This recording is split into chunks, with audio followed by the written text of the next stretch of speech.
Oi, gente querida, gente boa de Deus. É um prazer para mim estar com vocês hoje aqui e sempre. Eu nunca vim ensinar o Evangelho sem muito prazer no meu coração. Sem muito contentamento, porque esse é meu grande contentamento. O Evangelho não me frustra. As pessoas frustram. De qualquer natureza, nível ou profundidade de relacionamento, ninguém satisfaz a gente o tempo todo. Ninguém. E muito menos a vida. A vida, então, não nos apresenta contentamento e felicidades e alegrias com facilidade. Agora, quando você tem um conteúdo de ser para viver e existir com essa grandeza indiscernível, indiscutível e inalcançável do Evangelho de Jesus, aí a sua existencialidade passa a ser de outro modo. Hoje nós que estamos fazendo a exposição de Mateus, estamos no capítulo 20, e eu fiz um parêntese, porque eu disse que eu não conseguiria terminar Mateus sem incluir algumas parábolas do Evangelho de Lucas, porque são evangelhos, só não estão em Mateus. E são universalmente interessantes, só não estão em Mateus. Então, depois eu fecho esse parêntese. Depois que a gente falar dessa parábola do administrador infiel, do rico e do Lázaro, depois que a gente falar da cura dos 10 leprosos, que é uma ocorrência de natureza parabólica, depois da gente falar da parábola do juiz iníquo, e depois de Jesus falar sobre aquele fariseu e o publicano que foram orar no templo. São todas realidades que não podem ser deixadas de lado. E, eventualmente, talvez chegarmos aqui à história de Zaqueu, que é peculiarmente ligada ao Evangelho de Lucas. E ele traz na sua sequência também a parábola das 10 minas, que é totalmente conectada à conversão de Zaqueu, o publicano rico, como todos os publicanos eram. Pois bem, o Jesus começa aqui no texto de Lucas 16 da seguinte maneira, falando aos seus discípulos. Note que tudo isso começou em Lucas 15, porque os publicanos e os pecadores se aproximaram de Jesus, chegaram cara a cara, vis-a-vis, e para o ouvir com alegria. Aí os fariseus que estavam ali, num outro círculo concêntrico, com outro olhar, com outra observação, com outra tendência de interpretação, o mesmo Jesus, o mesmo evento, a mesma coisa, uns olhando com alegria grata, de acolhimento, de aceitação, a saber, os pecadores, as pecadoras, assim chamados pelos religiosos, e outros, os religiosos, os designadores de pessoas para o juízo, para a calamidade, para o inferno, porque eles se sentem com tais prerrogativas diante de Deus e dos homens por causa da hipocrisia das suas obediências exteriores e superficiais e religiosas de procederem desse modo e de acusarem Jesus, de acharem, não, esse evangelho eu não quero. Você já ouviu essa expressão? Cada vez mais tem gente que esse evangelho eu não quero. Eu só quero o evangelho da cura, do milagre. Ou eu só quero o evangelho da prosperidade, como se houvesse um evangelho da prosperidade material, financeira, da riqueza. Não, eu só quero o evangelho da positividade, das confissões positivas. Ou eu não quero o evangelho da cruz, porque é muito tristonho, é muito sacrificial. Não, aí fazem o seu próprio evangelho. E a maioria, nos nossos dias, já nem isso mais fazem. Contra o que eu passei a vida inteira lutando. Mas nem isso, que já era horrível, era aquele evangelho que eu chamava de o evangelho horoscopista da caixinha de promessas. Tinha uma caixinha onde eles colocavam os papeletes, tipo essa coisa do chinês, dentro do biscoito, mas só que era uma caixinha, que era vendida nas livrarias evangélicas, que hoje já nem existem, praticamente, porque a internet substituiu tudo e os cultos de toma dinheiro, o resto, e ninguém mais também quer ler livros. É uma geração terrível. Mas então o evangelho horoscopista da caixinha de promessas foi o preferido por muita gente muitos anos. Eu sempre batia na caixinha de promessas. Conquanto eu visse que para algumas pessoas aquela coisa aleatória, do sorteio de versículo que ninguém sabia qual era dentro da caixinha, tinha às vezes resultado consolador, mas era de uma construção, de uma configuração mental, psicológica, espiritual e de uma pedagogia altamente corruptoras da apropriação do todo do Evangelho e da mensagem de Jesus. Aí o cara tirava só um versículo ali, aí o Evangelho para ele, enquanto ele gostasse, ficava sendo aquele versículo. Ele repetia, já era uma espécie de confissão positiva, a caixinha de promessas, mas muito dissimulada e sem essa intenção. As pessoas eram muito mais puras do que se tornaram. Hoje é uma corrupção espiritual de quase tudo. Aí puxava, tirava um versículo. Em geral, a sociedade bíblica que imprimia a caixinha de promessas e que fazia as seleções desses versículos bíblicos, escolhia só aqueles versículos que faziam o cara se sentir o máximo, de preferência. Aqui e ali tinha uma exortação, mas muito espaçadamente, de modo que na maioria das vezes o cara acabava de brigar com a mulher dele e se vingava até tirando um versículo aleatório na caixinha de promessas, esfregando na cara dela, dizendo: "Tá vendo? Você tá vendo? Você tá vendo? O que Deus me falou aqui agora? Tem nada a ver com o que você está dizendo a meu respeito ou me acusando." Aí ela tirava lá o dela e começava aquele duelo de versículos da caixinha de promessas. são esses que fazem seleção dos evangelhos que querem ouvir. São canonizadores de pedacinhos do evangelho que lhes agrade, quando estão ainda no evangelho.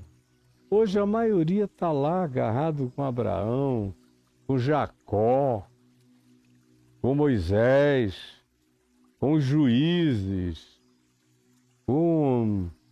Nem os profetas eles querem, mas é aonde dá para fazer barganha, onde dá para dizer, Gideão fez isso, então eu faço também.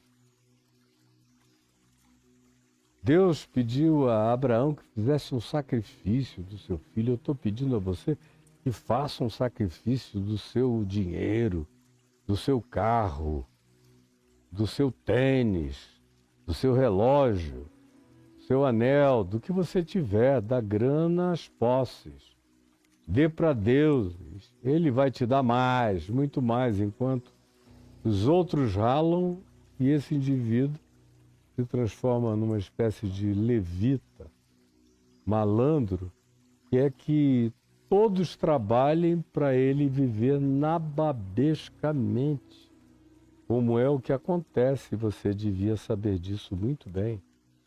Pois bem, o contexto é esse que eu falei, os publicanos e pecadores ouvindo e os fariseus e os seus doutores da lei murmurando, zangados com Jesus, porque queriam que Jesus apresentasse um evangelho que fizesse acepção de pessoas. E eis a razão pela qual eu parei em Mateus e vim para Lucas, para mostrar essa sequência de parábolas onde não há acepção de pessoas, onde o trato é com todos. Tem uma coisa que esse capítulo 16 inicia dizendo, e é que Jesus agora está falando com os seus discípulos. O que no contexto antecedente nos deixa perceber que os discípulos estavam por ali, mas que isso tudo começou sendo falado, sobretudo, na direção dos fariseus e dos seus mestres acadêmicos. Mas depois da parábola da ovelha perdida, da dracma perdida, dos dois filhos, do pai amoroso, que é a universalmente conhecida parábola do filho pródigo, a gente chega aqui na parábola do administrador infiel e agora aqui já começa dizendo, também disse Jesus específica e diretamente aos seus discípulos. Isso me chama muita atenção, sempre chamou. E eu tenho que entender tudo que a gente vai ver em todas essas parábolas, como eu tenho mostrado a vocês, à luz desse contexto, desse público. Publicanos e pecadores ouvindo com avidez feliz, e fariseus, religiosos, escribas, teólogos e seres presunçosamente administradores das coisas divinas, reclamando, murmurando, amaldiçoando, de um modo ou de outro, Jesus por acolher aqueles que eles consideravam inacolhíveis. É por isso que Jesus disse, olha, já que vocês são os que não precisam de nada, eu sou aquele pastor que larga todo mundo e nem dá bola para o templo em Jerusalém, e saio pela Galileia e pelos becos e vilas deste mundo procurando uma ovelha perdida. Então vocês dizem que são os sãos. Então a lógica me manda dizer a vocês que vocês não precisam de médico. Vocês são os que nunca se perderam, que estão aí mais do que achados. Vocês são aqueles que acham Deus, que não se deixam nem achar por Deus, porque não precisam. Então, fiquem aí vocês. Eu fui enviado para buscar e salvar o que se havia perdido. Por isso eu largo 99 ovelhas no redil congregacional e saio para o mundo, para a vida, atrás daquelas que estão genuinamente perdidas, sofrendo angustiadas como uma ovelha na escuridão do abismo.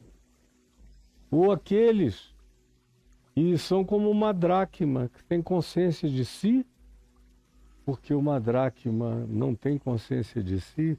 A ovelhinha, eu expliquei várias vezes, não tem consciência de si do ponto de vista psicológico e existencial, mas tem consciência de que está perdida do todo, da coletividade, do grupo, do rebanho.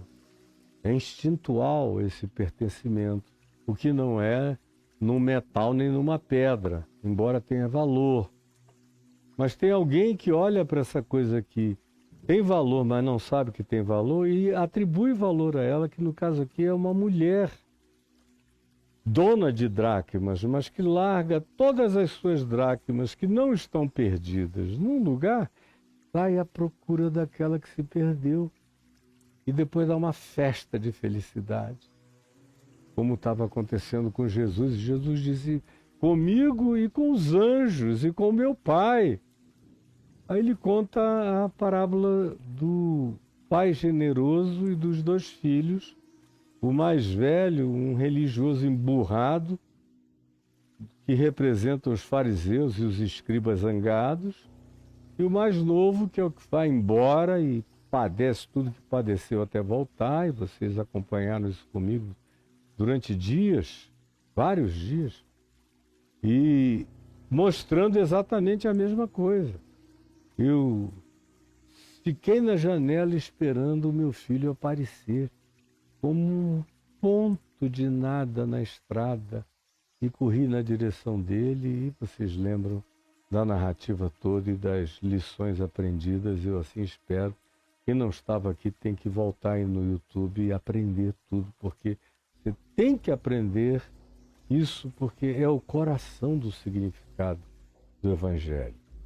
E aqui a gente chega agora, depois dessa viagem que começou assim meio que para todo mundo, ela vai se afunilando e ganha essa especificidade a ponto de Lucas dizer: disse também Jesus aos seus discípulos.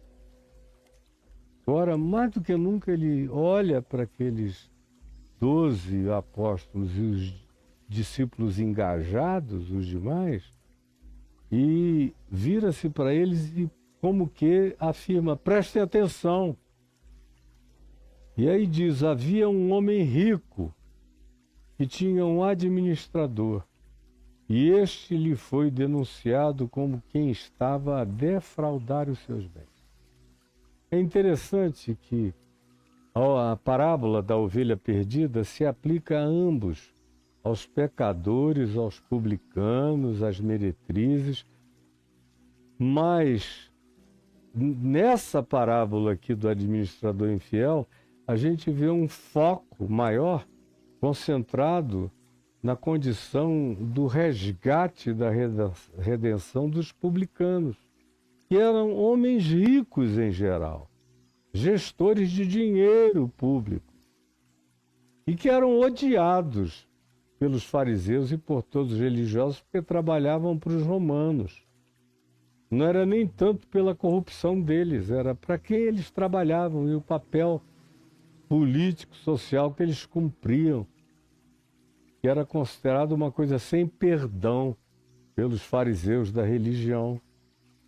E a parábola da dracma perdida também carrega essa aplicação que cobre aqueles que eram acusados de corrupção por serem publicanos, coletores de impostos e traidores da pátria, por esses fariseus patriotas, trabalhando para os invasores romanos, quanto também cobre a perspectiva do pecado considerado moral, comportamental, desses que aqui são apenas designados como pecadores. E se diferencia publicanos, que eram pecadores de um outro tipo, de um outro jaez na concepção da religião, e os pecadores, em geral, os sexuais, os bons vivants, os que bebiam, os que se divertiam, os que dançavam, os que não frequentavam a sinagoga, nem a congregação, nem iam ao templo fazer oferendas, que se sentiam completamente banidos da religião, marginalizados.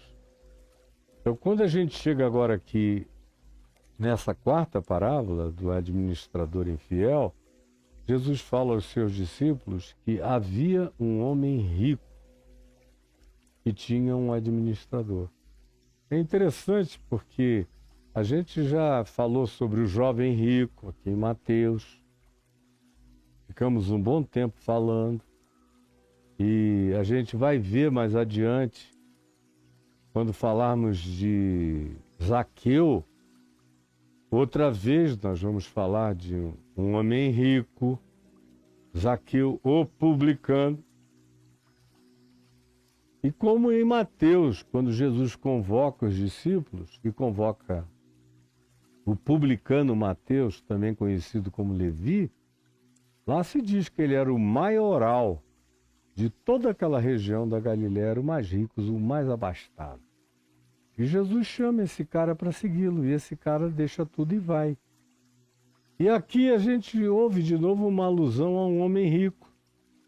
Como também na parábola dos dois filhos e do pai generoso, o pai é rico. Tanto é que ele tem uma herança a dar e compartilha logo, 2/3 com o mais velho e 1/3 com o mais novo, que queria que ele morresse e que vai embora para a terra distante. E assim mesmo, dando tudo o que era dele, ele continua a viver bem no seu lugar. Porque se uma pessoa não é generosa, por mais ofensivo que isso seja, pelo menos com os seus, como é que ela será para com qualquer outra pessoa da existência? Então, não há, essencialmente, nenhum preconceito de Jesus em relação a um homem rico. Tanto é que esse homem rico aqui de Mateus 16 não é acusado de nada, de coisa alguma.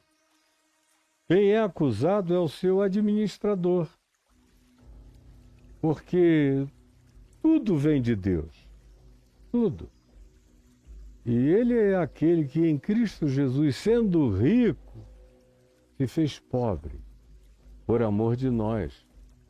Mas todas as coisas são dele, por ele e para ele. E é acerca dele que Jesus está falando, desse que é rico como a mulher dona das dracmas, que é rico como o pastor que tinha 100 ovelhas, deixou 99, foi à procura de uma. Só uma pessoa com bens teria essa condição.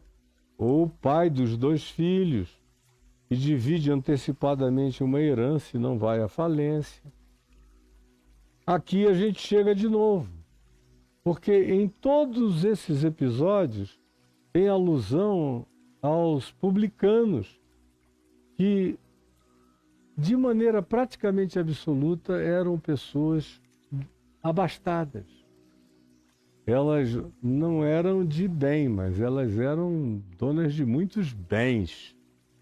E Jesus não tem problema de lidar com isso. Ele quer educar o homem rico, a mulher rica. E é o que ele faz com esses publicanos, foi o que ele fez com Mateus.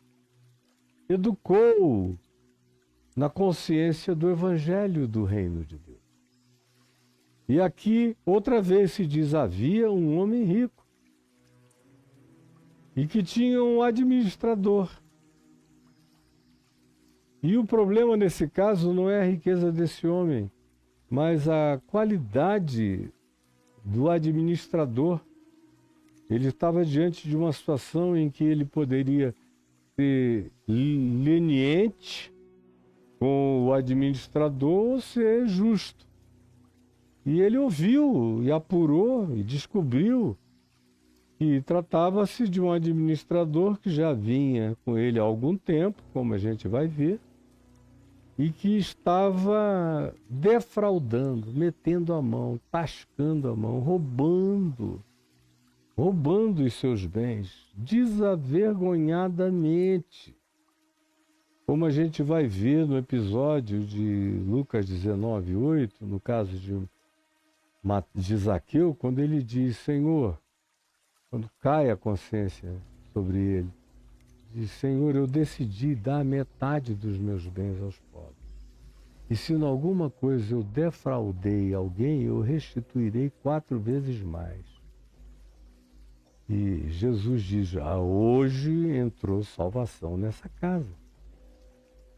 Salvação do rico é também colocar o dinheiro no seu lugar de subserviência e não de senhorio, de domínio, de significado e de prioridade validadora da vida. Enquanto a pessoa não aprende essa lição, ela é serva de qualquer coisa que ela venha ganhar, ter ou possuir. Não está nem preparada para possuir qualquer coisa se não for antes treinada no espírito da honestidade generosa, naquilo que realiza. E também porque não há ninguém nesse mundo que seja dono de absolutamente nada. Ninguém. Todos nós somos apenas gestores, administradores.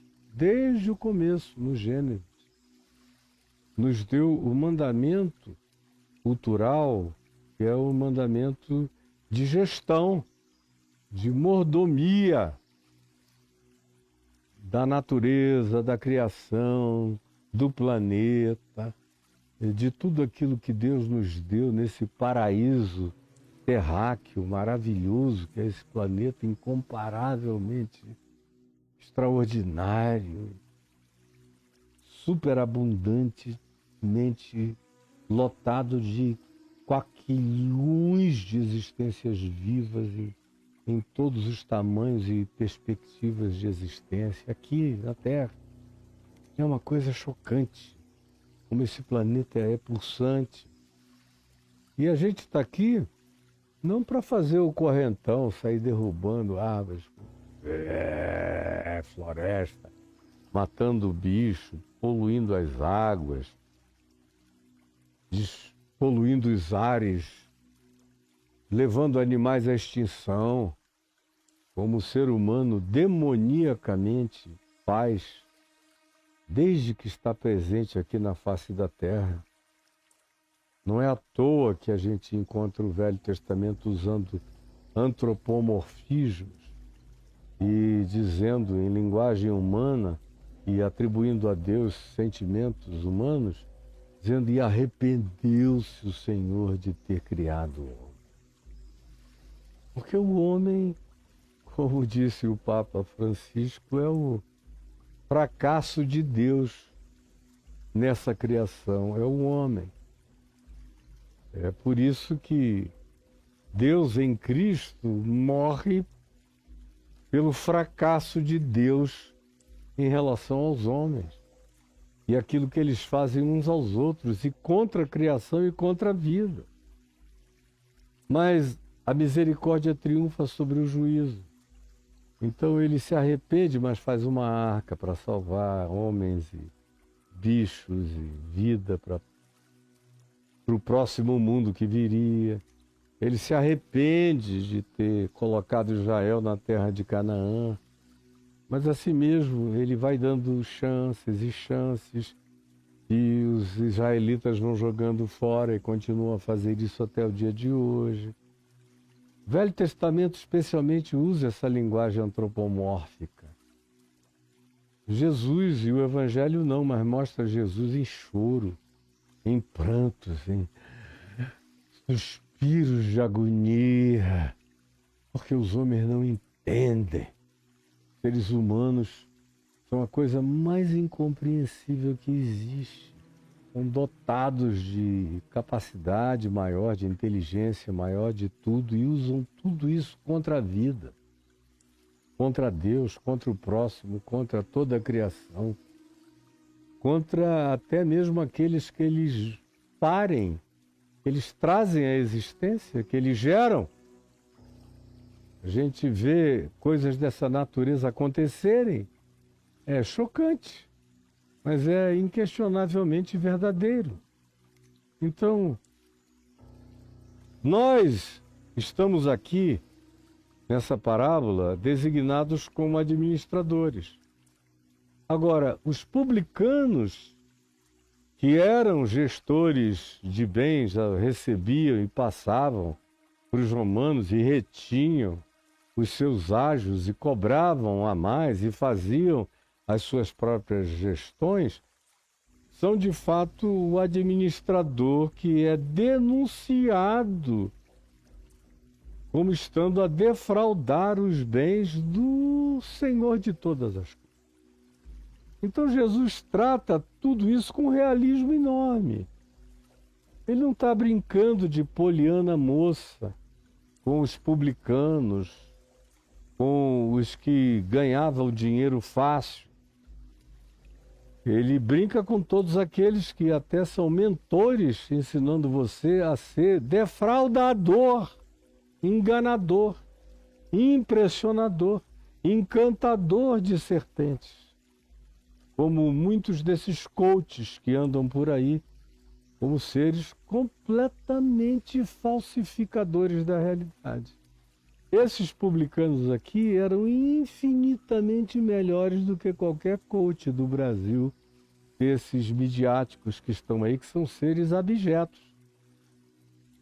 Mas Jesus não trata esses publicanos de maneira poliana moça de ser. Ele diz não. Eles têm sido denunciados por anjos, por homens, pelo olhar divino, como sendo um defraudador, tirando de quem tem bem menos aquilo exacerbadamente maior e nem entregando àqueles que os contratam, que lhes pagam os seus salários correspondentes, aquilo que seria apenas o justamente combinado. Eles metem a mão mesmo, por isso todos eles ficam muito ricos, porque ninguém fica muito rico nesse mundo sem que muitos outros fiquem muito pobres. Bens, riquezas e recursos naturais não aumentam, a terra não cresce.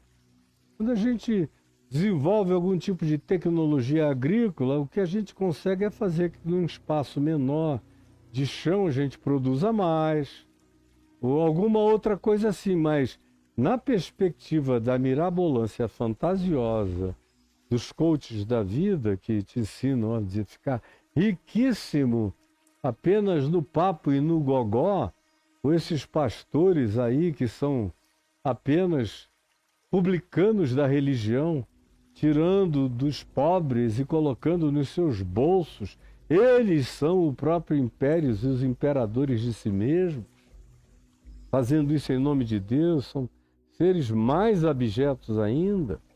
Por isso Jesus se dirige aos discípulos, para que eles prestassem muita atenção, porque eles correriam o risco de um dia na vida se tornarem o que de fato esses que hoje se apresentam como discípulos ou representantes do Evangelho fazem de maneira calhorda, cretina, canalha e mentirosa.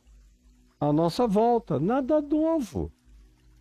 O que é chocantemente novo é a quantidade de pessoas que se otarizaram completamente e que tiveram paralisia cerebral, mental, psicológica e espiritual e não conseguem enxergar nem discernir nada e que são conduzidos em multidões ao abismo, guiados por gente perdida em relação a Deus. Eles só têm olhos para a malandragem da corrupção e do engano e da oportunização das capacidades falaciosas deles em relação àqueles que são altamente iludíveis. Pois bem, Jesus não brinca com essa realidade. Ele diz, olha, o que é que vocês estão pensando? Que eu converso com esses publicanos sem saber que o que eles estão fazendo não é errado? Claro que eu sei. Mas é que eu creio muito mais no poder do evangelho genuíno, que eu carrego, sou, encarno e ensino, de transformar a vida deles. Eles estão dando fruto de arrependimento, manifesto através da estupefação, da perplexidade, do interesse que vai aumentando, aumentando, aumentando, da manifesta expressão de contentamento deles pelo que estão ouvindo e aprendendo, mesmo que eu diga coisas que, numa primeira ouvida, pessoas digam: ah, eles não vão suportar isso porque é contra eles. Tudo que seja dito com amor, com graça, com carinho e com bom humor, na boa hora, com a verdadeira e genuína oportunidade sendo sabiamente aproveitada, não é ofensivo, exceto para a gente que já está pré-condicionada a se ofender, mesmo que recebam a maior graça possível no que quer que lhes seja oferecido como ensino. Mas aqui o caso era até diferente, eram eles que vinham e procuravam a Jesus, e Jesus os acolhia e os religiosos ficavam com ódio. Então Jesus diz: olha, entendam isso, meus discípulos. Não é que eu não enxergue quem eles são, é que eu enxergo, para além do que eles são, quem eles podem se tornar. Que é algo que eu vejo que praticamente morreu. Os crentes de hoje, os pastores de hoje, não olham para a vida mais assim. Primeiro, eles não estão nem aí para ver ninguém ser transformado. Eles querem ver a pessoa dar dinheiro no culto deles e alimentam pessoas com fetiches de superstições e barganhas e dizem que é um sacrifício necessário para que Deus venha ouvir. E assim vão enganando. Jesus, no entanto, está lidando com uma condição humana muito melhor do que a desses religiosos corrompidos que nos cercam há muitos anos e que nesses dias estão em estado de proliferação chocante à nossa volta. E ele diz aos discípulos sinceros que estão ali à volta, quem sabe até fazendo perguntas também, se era legal aquilo, ouvindo também papo de fariseu e de moralista religioso, meio assim na dúvida: será que essa matemática de Jesus está certa? Essa busca de entes perdidos a prioridade deveria ser? Será que a gente não deveria trabalhar apenas com aqueles que já estão pré-condicionados e se tornariam facilmente uma grande maioria, facilmente administrada por nós? Então, daí essa insistência: olha, prestem atenção, meus discípulos.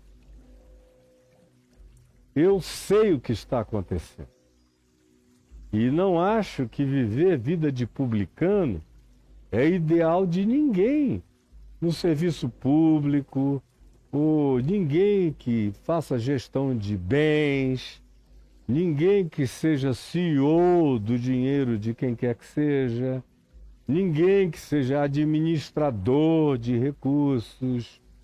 E até porque todos nós nesse mundo recebemos a missão de sermos mordomos da riqueza da graça de Deus, que não é feita de dinheiro, é feita de criação, é feita de vida, é feita de recursos naturais, é feita de recursos animais variados, de recursos vegetais, de recursos divinamente manifestos na natureza, sobretudo de recurso humano, em favor e na ajuda direcionada à necessidade humana e das demais coisas criadas.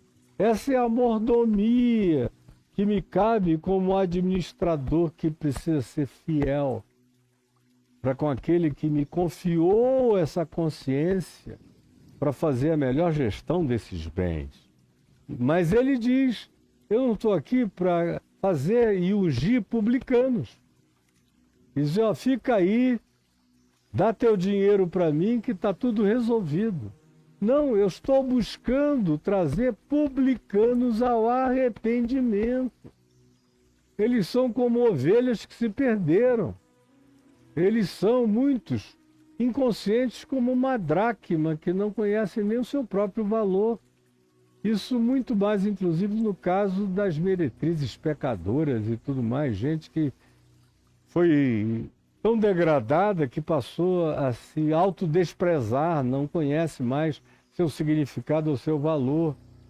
Ou como na história do filho pródigo, era um cara que depois de um tempo perdeu todo o seu significado, todo o seu valor, saiu de si, não se enxergava mais como sendo objeto da possibilidade de nenhuma graça divina.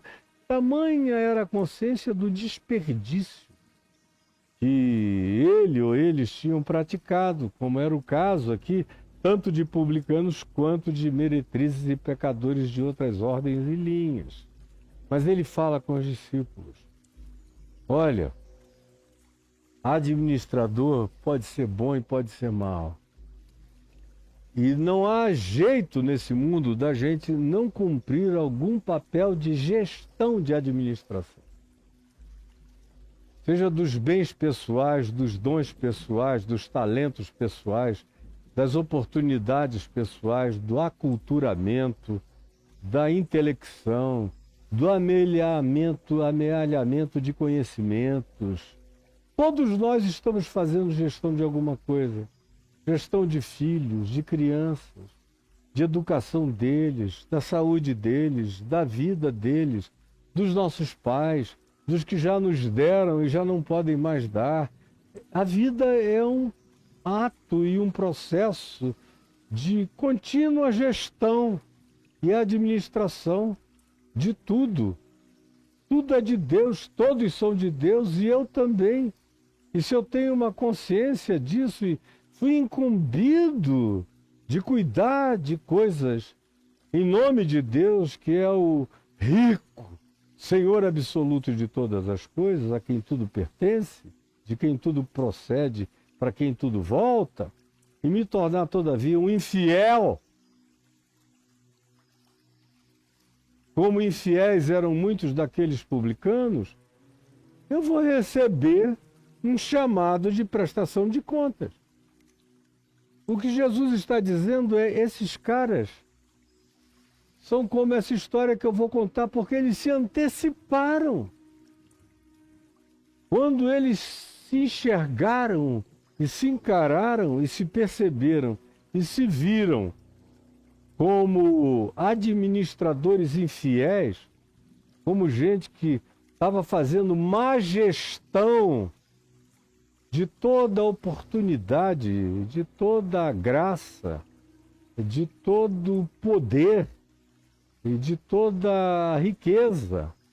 Riqueza relacional, riqueza de beleza. Beleza é poder, cultura é poder, dinheiro é poder, fama é poder. Tem gente que consegue usar isso, são poucos, na direção do bem. Enorme. A gente viu agora um homem com muito poder, com muita influência, com uma mediaticidade universal, que fez um grande uso dessa capacidade, da melhor forma que conseguiu.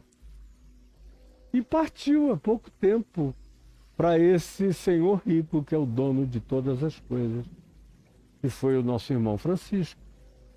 Agora, por outro lado, você tem a história enorme e repetida de uma quantidade enorme de pessoas que quanto mais possuem, pior ficam. Mais se danam, mais perversas, mais espertalhonas, mais mentirosas, mais sedutoras, mais gananciosas. É disso que Jesus está falando e ele está dizendo, olha, não pensem que porque eu dou oportunidade para as pessoas que vivam essas condições, eu fiz algum processo de passada de pano, de leniência, ou que eu esteja dizendo, vivam assim que está tudo bem.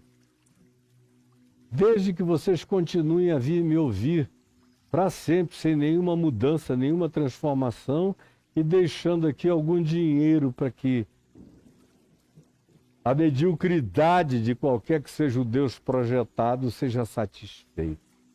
Porque esse Deus que vive de dinheiro habita o bolso dos falastrões que enganam toda essa população. Por isso Jesus fala aos discípulos, olha, prestem atenção.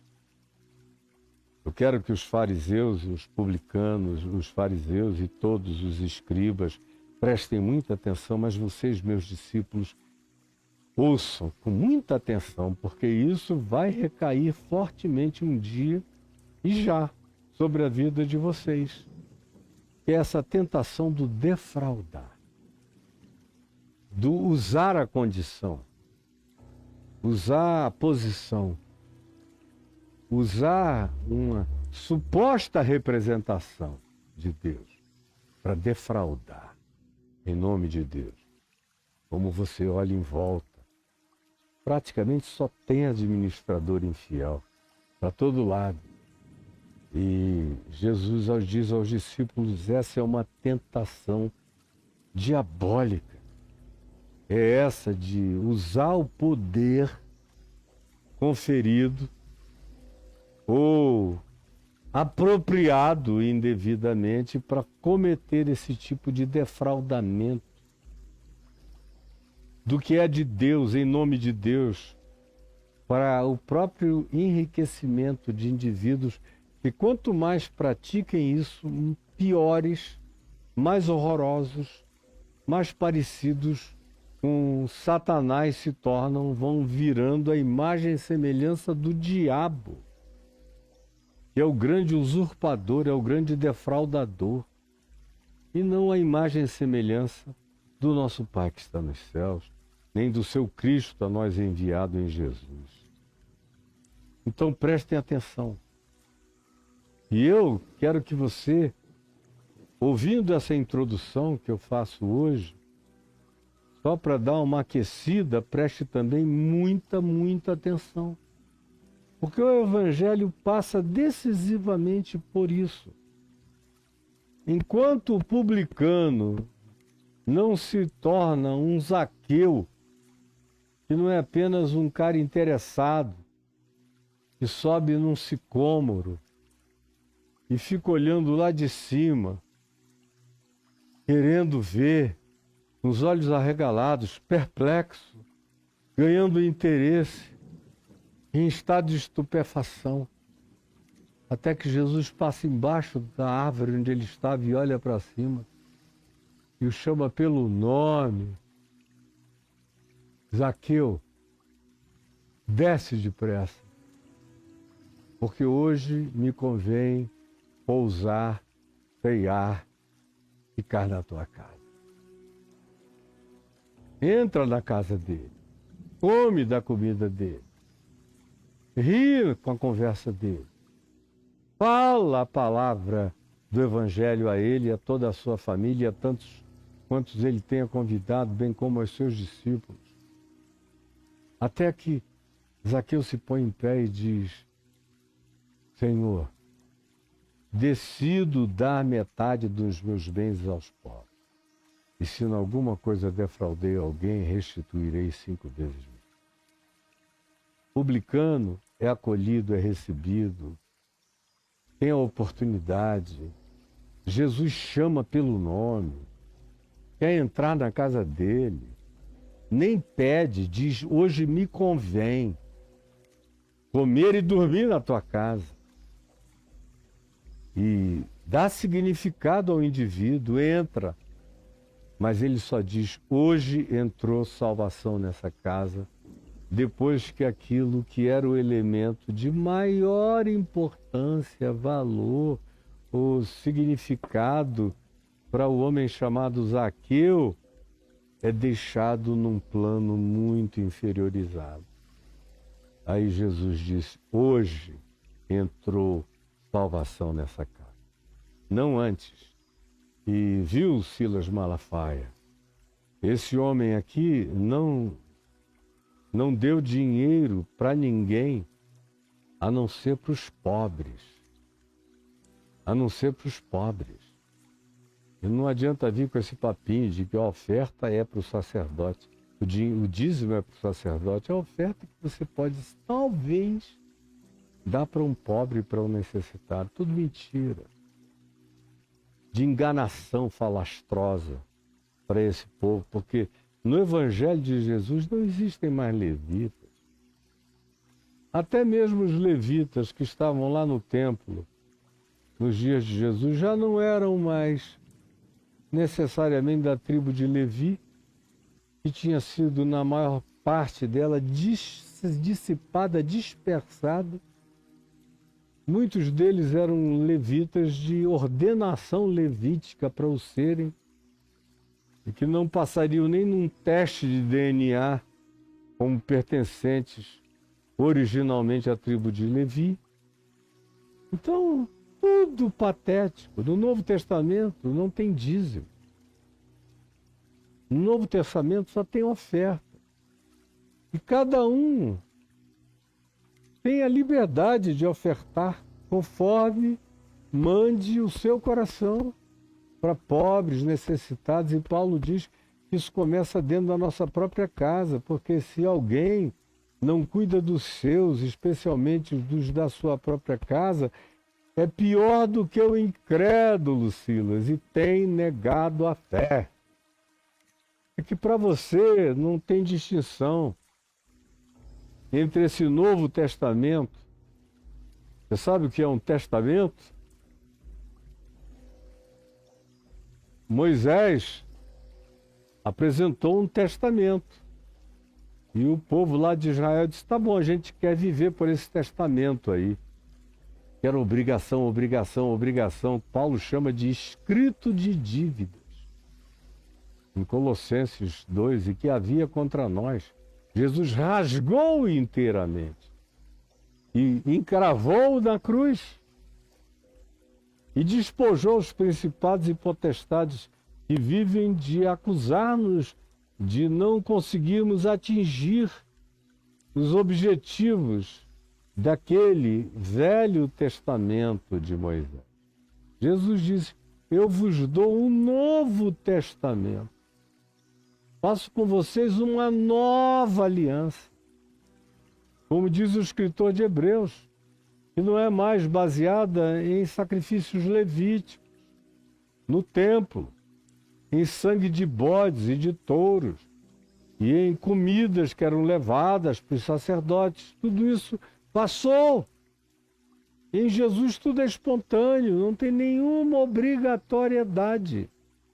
Não é com dinheiro que ninguém acessa a Deus, é pela fé, é pela graça. E quando, todavia, o dinheiro foi um ídolo, um Deus na vida dessas pessoas, frequentemente o primeiro sinal de arrependimento seja aquele que vem de Zaqueu. Decido dar aos pobres metade. E se alguém eu defraudei, eu restituo 4 vezes mais. E não tem que passar por sacerdote, nem por templo, nem por lugar nenhum. E não tem papo de dízimo. Em momento algum Jesus puxa esse papo. Quando ele fala a palavra dízimo, é para descer a lenha nos fariseus, lá em Mateus 23. A gente vai chegar lá e vocês vão ver, eu vou deixar esses comentários para a hora adequada. Mas, como introdução de hoje aqui, Jesus está dizendo aos discípulos e a tantos quantos se interessassem à volta dele, que conquanto ele atendesse, ouvisse, acolhesse e fosse todo graça para com os que o procuravam, incluindo os publicanos, com toda essa reputação de administradores e gestores corruptos e defraudadores, eles não eram o ideal de vida de Jesus, dizendo, me dê dinheiro e fica tudo bem, sai para enganar mais gente e volta para dar como dízimo ao Senhor, porque o Senhor vai te santificar o compromisso. É tudo mentira diabólica na boca de todo esse pessoal que está ensinando essas loucuras a vocês. Pois bem,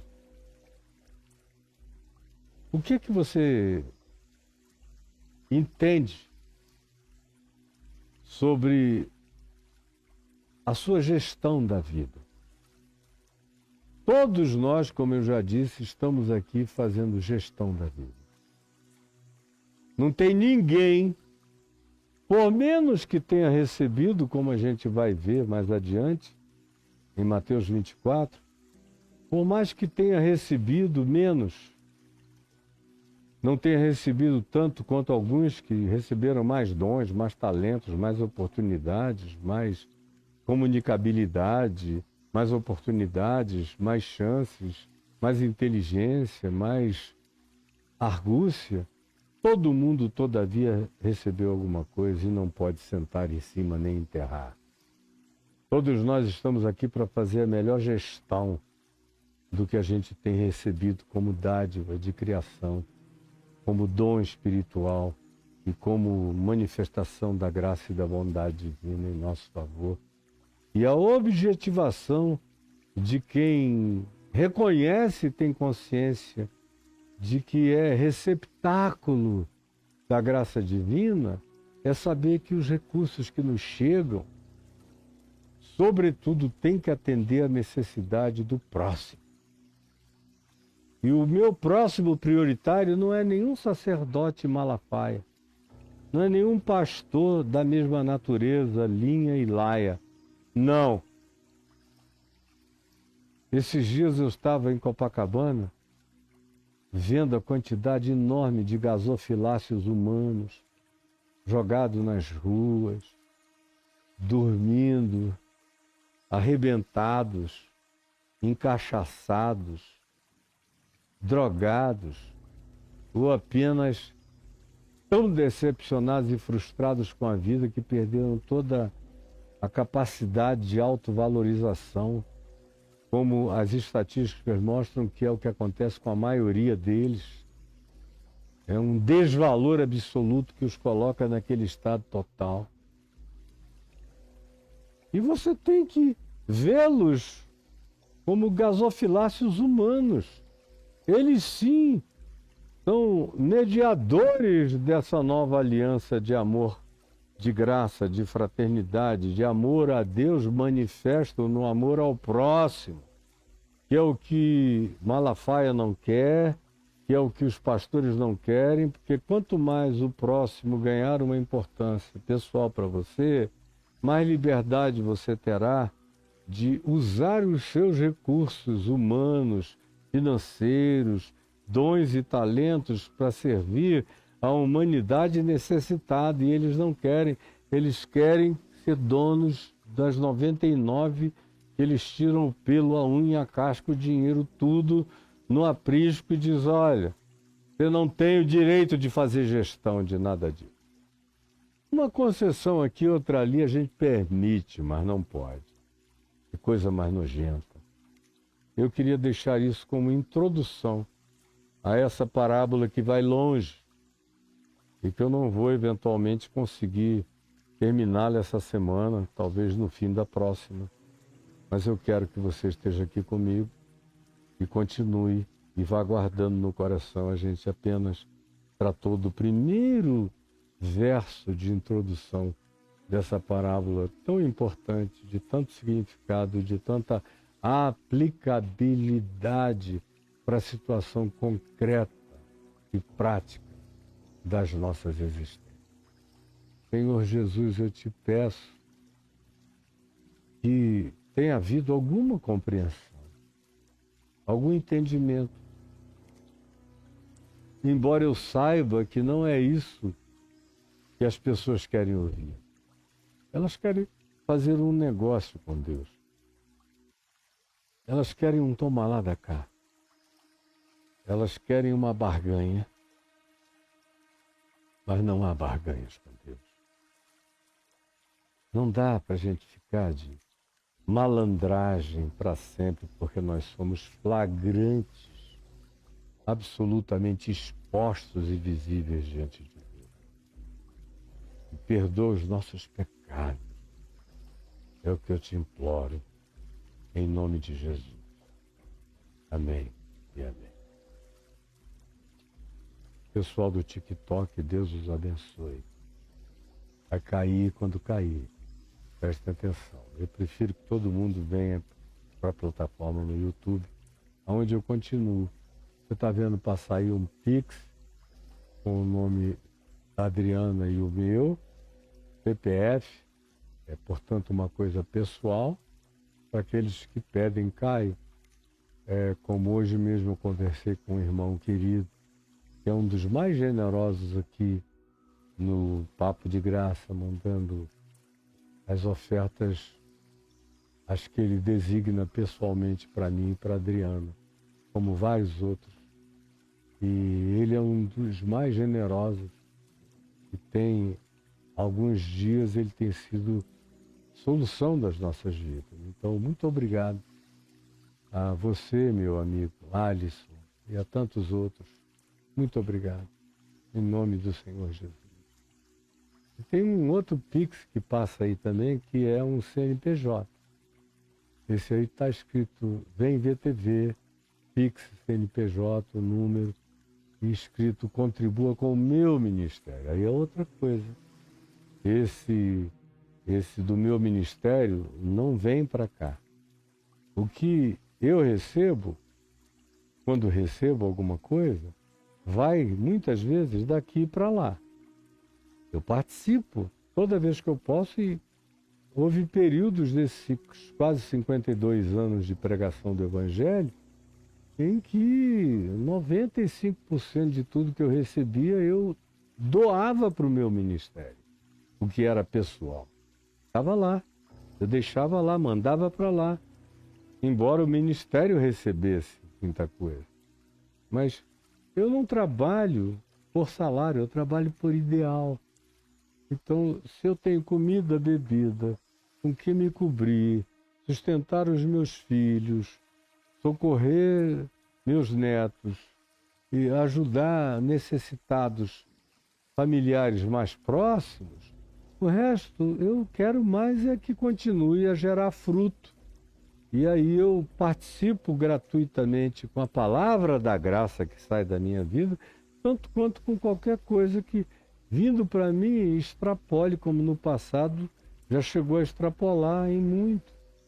No tempo em que as pessoas liam e compravam livros, no tempo do CD, do DVD, de tudo mais. Hoje é outro mundo, é outro planeta, as coisas são diferentes e as pessoas, infelizmente, mudaram horrivelmente. Mudaram, portanto, para pior. Mas está aí o Pix do Ministério. Agora mesmo eu cheguei e reclamei aqui. Tem luzes se queimando. Tem coisas que vão estragando, tem que informar. O Edivaldo, o Tiago, que essas coisas estão sendo estragadas, estão queimando. A iluminação está pobre. E outras coisas, tem celulares ou tem câmeras aqui que começam a esquentar demais, a cair no meio da transmissão, eles ficam lá cortando, vêm toda hora aqui para dar uma ajeitada. Enfim, essa contribuição do CNPJ vai para o Ministério, para consertar e fazer manutenção, para pagar salários de gente cuja assistência e ajuda eu não consigo fazer tudo que eu faço. Eu já repeti isso muitas vezes, todo mundo que tem boa vontade já entendeu. Agora, tem um pessoal que diz, olha, Caio, tem outro modo de contribuir. É aquele pessoal que tem suas próprias ideologias ou conveniências? Sim, tem. Para o meu ministério você tem.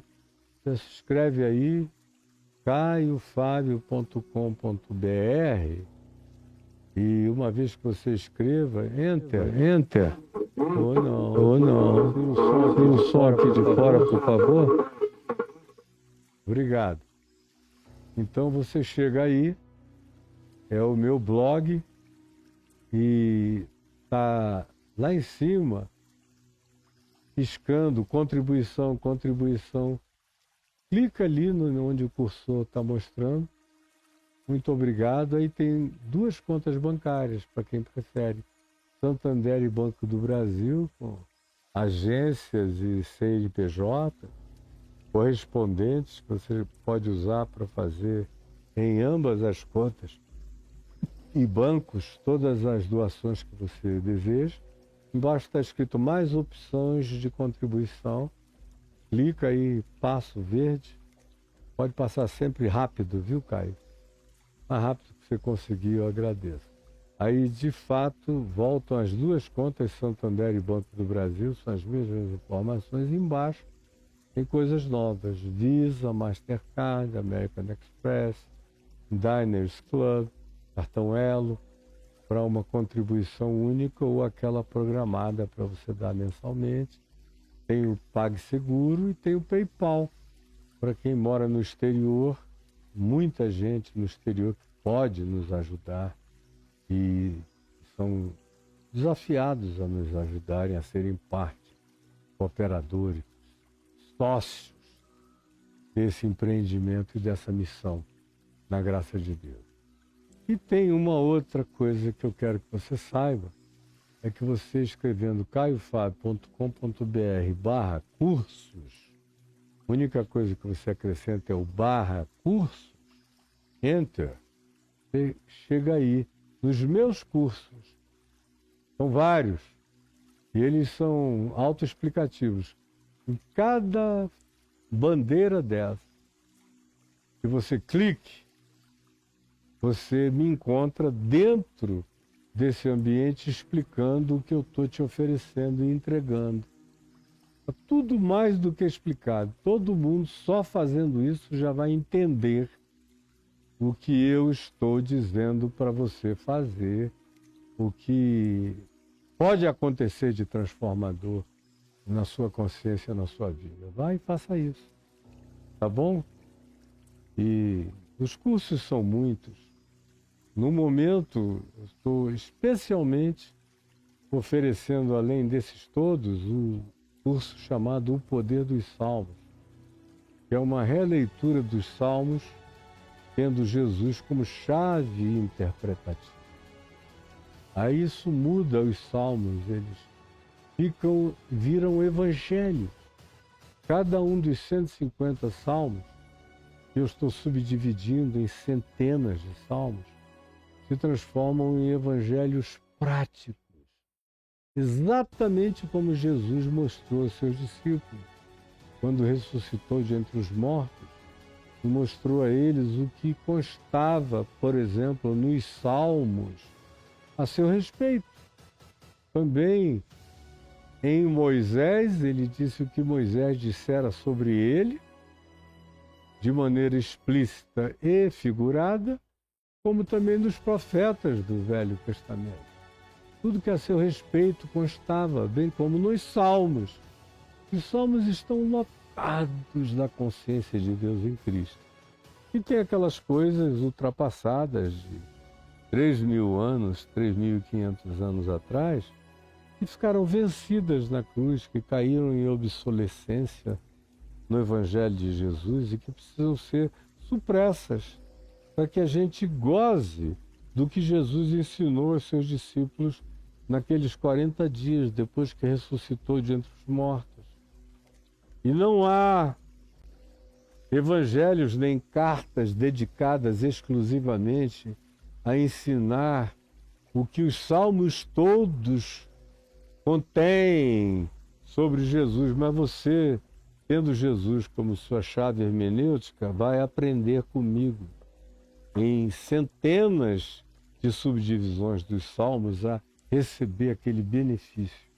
Em ti, aquela fornada que começou no domingo da ressurreição e que Jesus entregou e ensinou a eles durante aqueles 40 dias, nos quais ele comeu e bebeu com eles depois de haver ressuscitado de entre os mortos. Combinado? Pegue aí caiofab.com.br/cursos, pode pedir lá mesmo o Poder dos Salmos. Então, gente boa, até amanhã. quando a gente vai continuar, quarta-feira, e quinta-feira, que é feriado, mas eu vou me ausentar muito tempo, levando um grupo que vai passar comigo rapidamente pelos Emirados Árabes, apenas uma viagem circunstancial. Não tem nada de interesse arqueológico, geográfico, bíblico, nada. É mais barato ir pela Air Emirates. E aí vai ter que parar lá, a gente para e aproveita um pouco a hipermodernidade do lugar, mas o nosso objetivo é o Egito. E aí outra vez eu vou fazer uma viagem pré-diluviana, mostrando para aqueles que forem comigo como os próprios egípcios dizem que eles eram herdeiros de uma cultura que tinha ficado extinta. Eles eram herdeiros de uma cultura que tinha sido extinta. Como os incas disseram a mesma coisa, os astecas disseram a mesma coisa, os maias, os celtas, os gregos, todos os povos, os assírios, as culturas mesopotâmicas e as culturas do Extremo Oriente, todo mundo conta a mesma história. E eles eram herdeiros de uma cultura avançadíssima, mas que foi destruída por um dilúvio. 1.600 culturas da Terra contam a mesma história do Egito também.